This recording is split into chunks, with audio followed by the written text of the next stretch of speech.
વિદેશની ધરતી પર વધુ એક ગુજરાતની હત્યા થઈ છે। મૂળ આણંદની બોરસદની 22 વર્ષીય યુવતી વિધિ કલ્પેશ મેઘાની ચાકુના ઘા ઝીકીને હત્યા થઈ છે।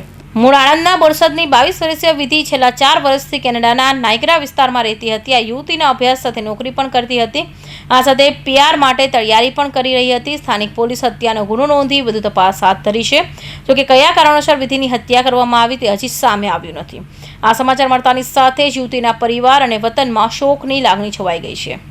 એ બનતા બધા પ્રયત્નો કરે છે પણ ત્યાંથી અમને જેવો સપોર્ટ જોઈએ એવો સપોર્ટ અમને મળી જ નથી રહ્યો।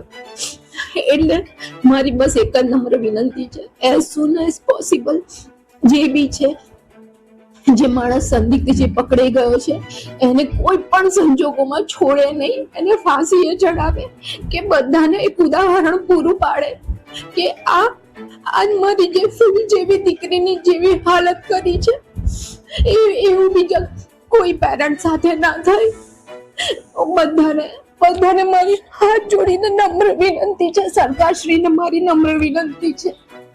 દીકરી 4 વર્ષથી ત્યાં સ્ટુડન્ટ વિઝા પર હતી અને આ બનાવ 15 તારીખે બન્યો હતો। અમને જાણ કાલે થઈ છે।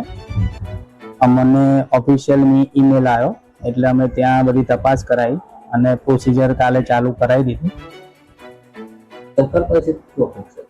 સરકાર પાસે એટલી જ અપેક્ષા કે અમારી દીકરીની જે ડેડ બોડી છે જે as soon as possible India મોકલાવે અને જે આરોપી પકડાયો છે એને ફાંસીની સજા આપે કાં તો એને જેલ। આ અંગે મળતી પ્રાપ્તિક માહિતી પ્રમાણે કેનેડાના નાયગ્રા વિસ્તારમાં રહેતી ગુજરાતી 22 વર્ષીય યુવતીને નિર્મમ હત્યા થઈ છે। વિધિ કમલેશભાઈ મેઘાની ચાકુના ઘા ઝીકીને અમેરિકન બોર્ડર પાસે જ હત્યા કરવામાં આવી છે।